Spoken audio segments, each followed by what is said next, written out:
Natalie Holzer makin mesra bareng sang mantan pacar. Di antara Natalie Holzer dan Faris disebut-sebut tengah terjalin cinta lama bersemi kembali atau CLBK.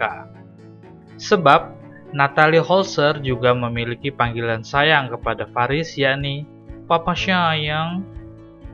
Tak hanya itu, Faris bahkan juga sudah dekat dengan Azam Adriansyah Sutisna, buah hati Natalie dengan Sule.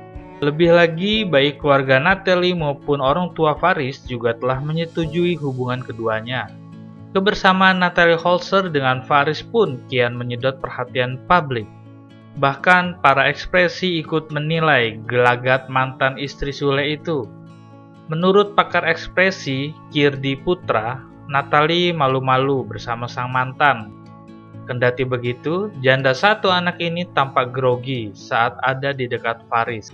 Pakar ekspresi itu lantas memaparkan gelagat yang terlihat dari mantan ibu tiri putri Delina itu.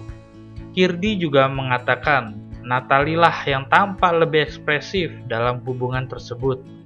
Kendati begitu, hubungan keduanya masih belum melangkah ke jenjang yang lebih serius dalam waktu dekat. Mengingat masa idah Natalie Holzer baru akan berakhir pada 10 November mendatang.